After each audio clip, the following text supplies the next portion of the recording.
안식월 중에 있지만 삶의 현장에서 애쓰고 수고하는 성도님 여러분들을 되게 좀 위로하고 격려하고 그러고 싶은 마음이 있어서 오늘 수요일 저녁에 제가 이렇게 말씀을 준비해서 여러분들과 함께 만나려고 합니다. 오늘 말씀의 제목은 에베네셀의 하나님입니다. 에베네셀의 하나님. 아직도 겨울 추위가 있어서 겨울 추위가 우리를 힘들게 합니다. 그런데 해가 떠 있는 낮에 운전을 하게 되면 그 운전석 안에서 입고 있는 외투를 이렇게 나도 모르게 벗게 됩니다. 햇살의 힘이라는 게 정말 대단하구나 하는 걸 느끼게 돼요. 밖은 추운 겨울 바람이 불고 있지만 해가 떠서 햇살을 비추게 되면 차 안은 그렇게 시간이 지나가며 따뜻해지게 되죠. 여러분이 보고 있는 저 햇살이 여러분 우리에게 비치게 되면 우리가 그렇게 참 따뜻함을 느끼게 돼요. 그런데 먹구름이 끼고 해가 숨어버리면 차가 같이 추워지면서 그래서 차 안에 있는 히터를 틀어야 되는 그런 상황이 됩니다. 하나님이 마치 우리에게 그와 같은 분이 아닌가 제가 비유를 든 거예요. 우리들의 인생의 해와 같은 분이 저는 하나님이다 그렇게 생각을 합니다. 하나님이 우리와 함께 계시기만 하면 하늘로부터 우리에게 은혜와 평강이 임하게 될 것입니다. 위로가 임하게 되고 치유가 임하게 되고 회복이 임하게 될 것입니다. 그러나 하나님이 우리들의 인생에서 떠나게 된다면 절망과 좌절이 우리 인생을 엄습할 수밖에 없습니다. 사무엘상 오늘 7장을 보았습니다만 사무엘상 이 전반부에 해당하는 6장까지가 사실은 그렇게 어둡고 어두운 시대였어요. 엘리 제사장의 시대에는 이스라엘 자손들이 하나님을 멀리했기 때문에 하나님께서도 침묵하셨습니다. 엘리 제사장의 자녀들마저 하나님을 멸시하며 타락한 삶을 살았어요. 그 결과 하나님께서 블레셋을 통해서 전쟁을 통하여 그 백성들을 징계하셨고 하나님의 법궤가 블레셋에게 빼앗기게 됩니다. 그 한날에 엘리 제사장의 두 아들이 죽게 되고 엘리 제사장마저 죽음을 당하게 되죠. 그때의 상황을 성경은 한 단어로 이가봇이라고 표현을 하는데요. 앞에 있는 사무엘상 4장 21절에는 이런 말씀이 있습니다. 이르기를 영광이 이스라엘에서 떠났다고 아이 이름을 이가봇이라 했으니 엘리 제사장의 며느리가 아이를 출산했는데 아이 이름을 이가봇이라고 지었다는 거예요. 근데 그 의미가 하나님의 영광이 떠났다. 여러분 우리가 아이 이름을 짓는데 누가 아이 이름을 이렇게 짓겠어요? 그런데 그만큼 시대가 그렇게 어둡고도 어두운 시대였습니다. 하나님의 영광이 떠나게 되면 그렇게 되는 거죠. 그리고 그 뒤를 이어서 이스라엘의 공동체의 지도자가 된 사무엘이 회복을 꿈꾸기 시작합니다. 하나님의 영광이 이스라엘 민족 공동체에 다시 돌아오기를 사모한 거예요.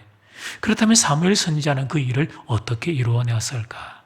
첫 번째, 하나님만이 우리의 살 길입니다. 이스라엘 자손들이 삶의 고통 속에서 그들이 말로는 하나님을 사모한다고 했지만 그들은 여전히 우상 숭배에 빠져 있었습니다.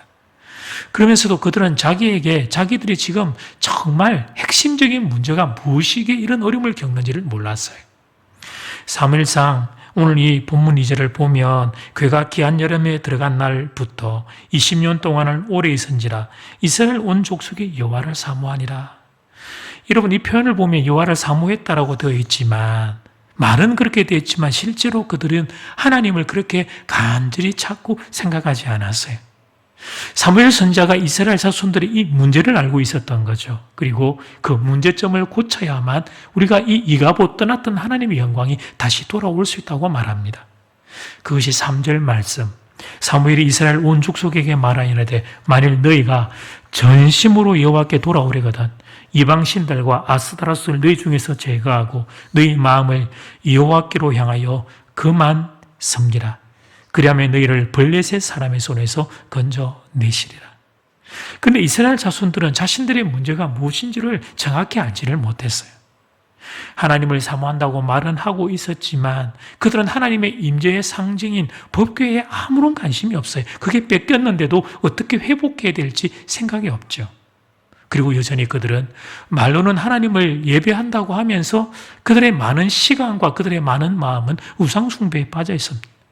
하나님을 사모한다고 말하지만 그들의 실제 마음 중심을 보면 하나님을 사모하는 마음보다 세상과 우상을 더 좋아하는 마음, 혼합주의가 가득했던 것입니다. 사무엘 선지자는 이것을 꿰뚫어 보았습니다. 이스라엘 백성들이 왜 이 아픔을 겪을 수밖에 없는지 그 핵심을 알았던 거죠. 그들의 마음 가운데 그들이 겉으로는 외모로는 하나님을 예배하는 백성처럼 보이지만 그들의 마음 가운데 중심에 하나님보다 세상을 더 의지하고 좋아하는 바로 그것이 문제라는 것을 알았던 거예요. 그래서 사무엘 선지자는 오늘 3절 말씀에서 너희 마음을 여호와께 향하여 하나님 그 분만 섬기라고 권면합니다. 사랑하는 교회 여러분, 오늘 이 말씀을 들으시면서 여러분의 마음은 어떻습니까? 목사님 꼭 하나님만 섬겨야 합니까? 기독교는 왜 이렇게 배타적이고 독선적입니까? 이런 질문이 드는 분들이 계실 거예요. 우리가 살고 있는 시대는 사랑하는 교회 여러분, 주관적인 시대입니다. 객관적인 진리를 중요하게 여기지 않는 시대이죠. 중요하게 여기지 않는 정도가 아니라 객관적인 진리는 없다라고 치부하는 시대예요. 쉬운 말로 하면 내가 좋으면 된다는 거예요. 그러면 그게 진리라는 거죠. 어떤 객관적인 진리가 있어서 그것에 나를 맞추고 나를 수정하며 그렇게 살아가는 것이 아니라 내가 하고 싶으면 내가 하고 싶은 대로 살면 된다. 내가 좋으면 되지. 남들이 뭐라고 하든 그게 무슨 상관이 있는가. 그것이 우리가 살고 있는 지금 이 땅의 시대 정신입니다. 그래서 어떤 파격, 일탈 이런 단어들이 매력적이에요. 모범생 스타일은 요즘 시대에 별로 인기가 없는 것처럼 보입니다. 사랑하는 교회 여러분, 제가 두 사람을 예로 들 테니까 여러분 마음에 누가 더 이렇게 멋있는 사람처럼 떠오르는지 한번 이렇게 가늠을 해보셔요. 1번 사람은 한 직장을 30년 동안 묵묵히 다닌 사람이 해가 뜨면 직장 가고 해지면 가정에 돌아오고 주중에는 그렇게 그 한 직장을 열심히 다니고 주일에는 교회 와서 또 하루 종일 주일을 섬기고 봉사하고 그렇게 이 사람이 30년의 생애를 살아온 1번 사람이 있습니다.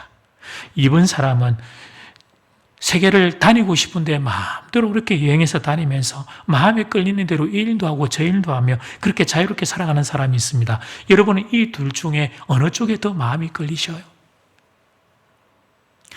그럴 거예요. 2번 쪽에 마음이 더 많이 끌릴 거예요.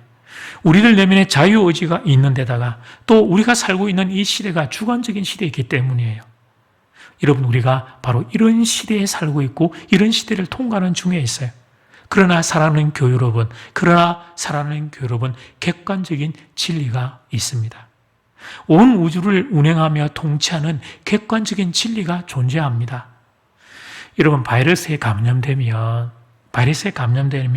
사람은 그가 누구일지라도 병이 들 수밖에 없어요.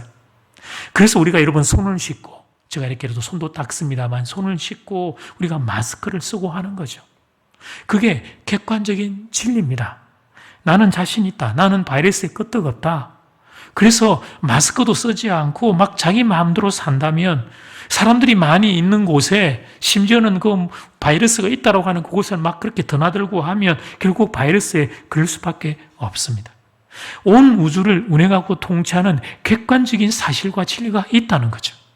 그런데 이 모든 객관적인 진리와 사실을 정하신 분이 바로 하나님이십니다. 그래서 지혜로운 인생들은 하나님을 인생의 기준으로 모시며 살아갑니다. 그런데 안타까운 것은 이런 말씀이 이 시대에 잘 먹혀들지가 않는다는 거예요. 성도들의 마음에 하나님이 우리 인생의 기준입니다라고 하는 이 말씀의 선포가 탕탕 튕겨나갑니다. 지금 내가 어떤 객관적인 진리를 무시하면 손 안 씻고 마스크 안 쓰면 감염된다는 걸 알고 있으면서도 그러면서도 삶의 다른 많은 영역에서는 객관적인 진리를 무시하고 자기 마음대로 살려고 합니다. 객관적인 진리를 따르지 않으면 당장 살 수 없으면서도 그런데 그 객관적인 진리와 사실을 만드신 하나님을 인정하지 않으려고 합니다. 인간의 교만과 아집과 어리석음이 이루 말할 수가 없어요. 삶과 죽음의 원칙을 만드신 하나님, 그 하나님의 말씀을 따라 살려고 하지를 않습니다. 자기가 잘난 줄 알고 자기 마음대로 합니다. 말은 교회를 다닌다고 말하지만 마음의 중심에 하나님이 자리하지 않는 것입니다. 그래서 주님 안에 사랑하는 여러분, 기독교는 하나님 한 분만 믿자고 말하는 거예요. 하나님이 창조주이시기 때문이에요. 예수님이 구원자이시기 때문이에요. 이것이 객관적인 진리입니다. 우리 하나님은 이 세상에 많은 신들 중에 힘이 제일 세고 끝발이 제일 높은 분 그런 정도가 아닙니다. 하나님 그분만이 신이십니다. 헬라와 그리스의 신화 그리고 우리나라의 도깨비, 얼마 전에 도깨비라고 하는 드라마가 유행을 했는데 그런 게 아닙니다.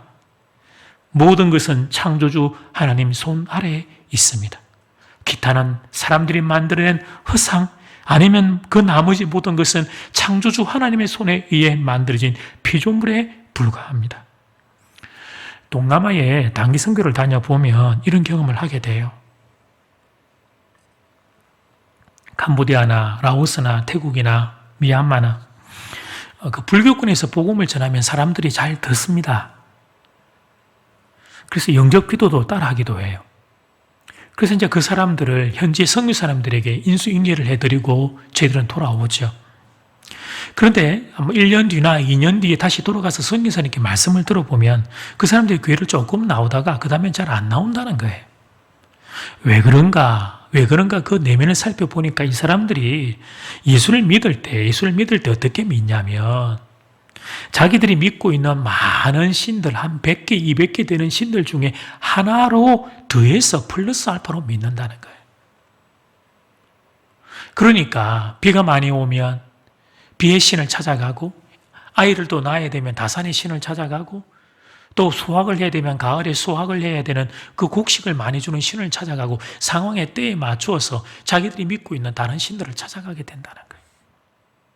하나님이 누구신지 예수님이 누구신지 모르기에 이런 행동들이 나오게 되는 거죠. 창조주 하나님, 모든 것을 만드신 하나님, 모든 것이 되시는 하나님을 모르기에 그들이 그렇게 사는 거예요. 그렇다면 주님 안에 사랑하는 여러분, 하나님이 누구신지를 잘 아는 성도이신 사랑하는 교우 여러분, 그래서 여러분은 하나님 그분만이 생명임을 믿습니까? 혹시 우리도 이스라엘 백성들처럼 말은 하나님이라고 말하지만 우리의 마음의 중심에는 하나님이 아닌 다른 그 무엇이 우리의 마음에 생명으로 자리하고 있지는 않습니까? 사랑하는 교우들이여, 말씀을 정직하게 보셔야 합니다.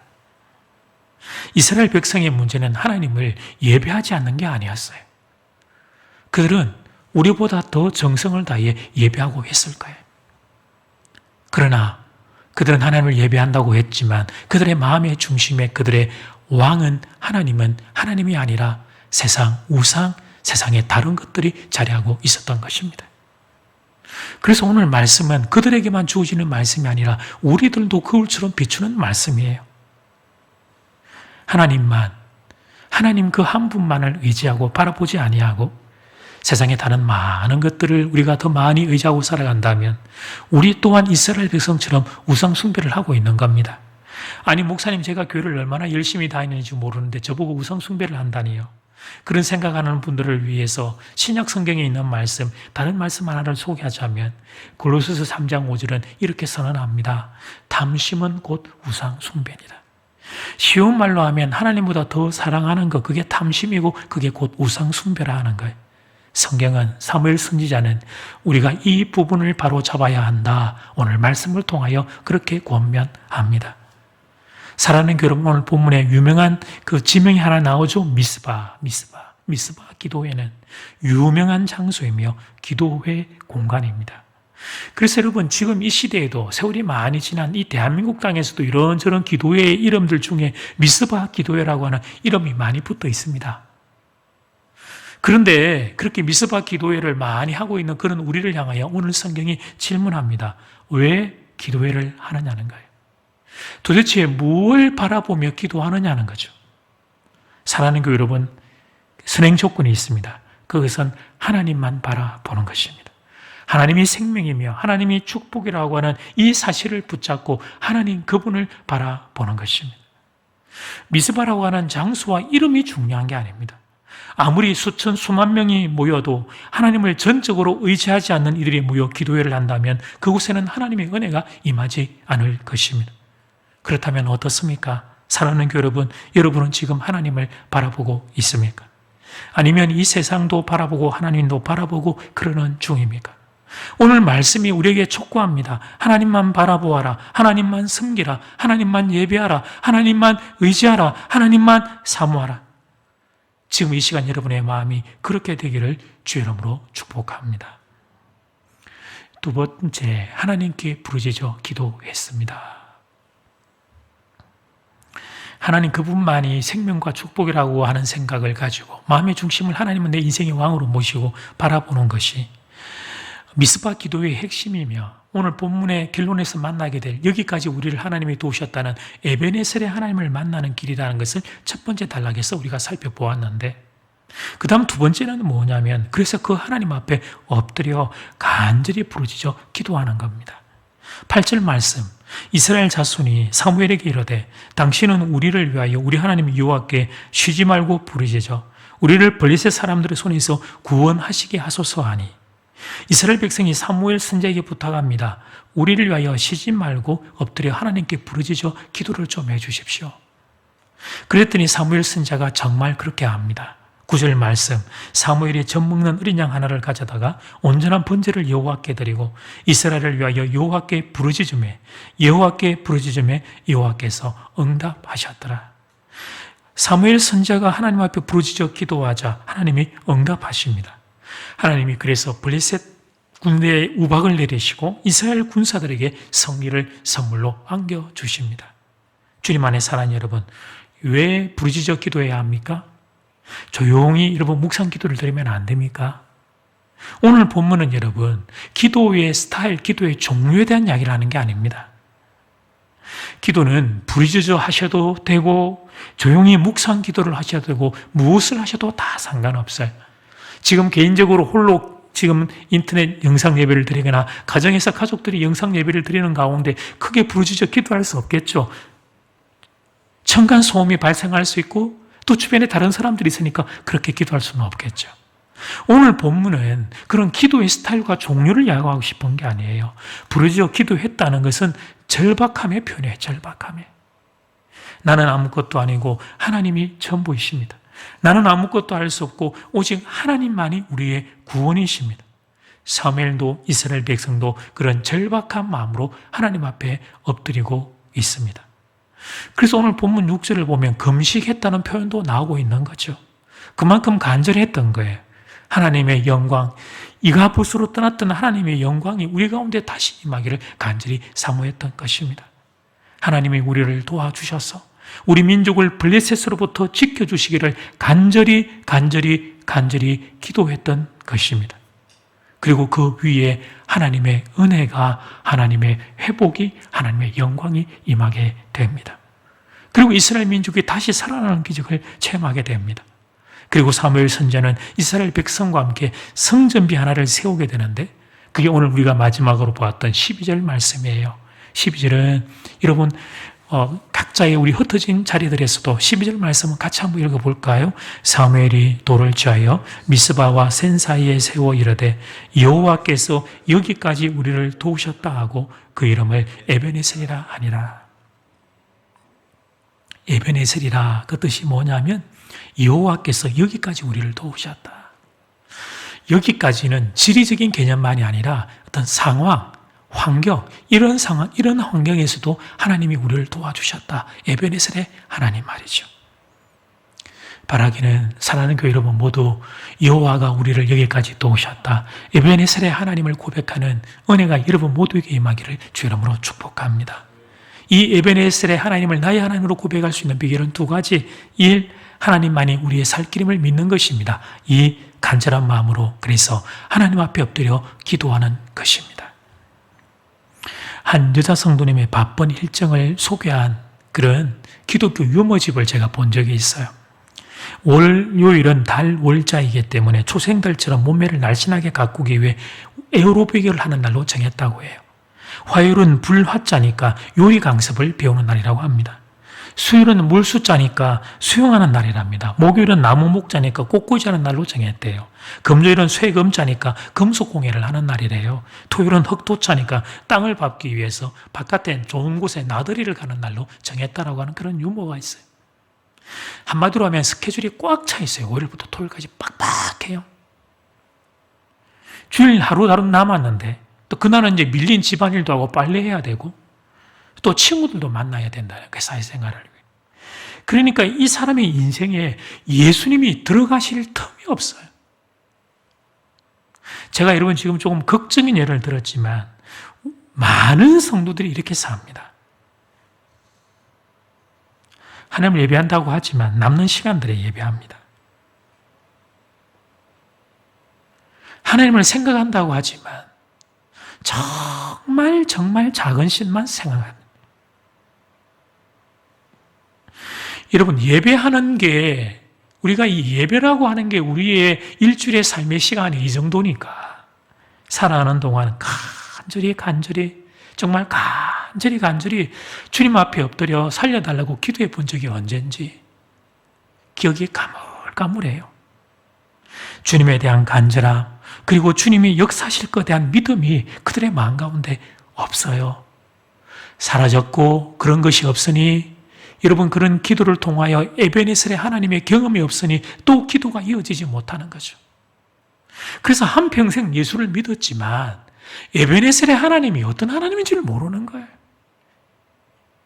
하나님 그분만이 생명과 축복인 줄 알고 그분 앞에 엎드려 간절히 기도했을 때 하나님의 도우심을 경험한 적이 없으니 기도의 비밀이 없고 기도의 증거가 없고 기도의 간정이 없고, 에베네셀의 하나님은 성경을 통해 성경 퀴즈에서나 만났지 내 삶 가운데 만난 그런 경험들이 전무후무한 채 한 생애를 살다가 끝나는 거예요.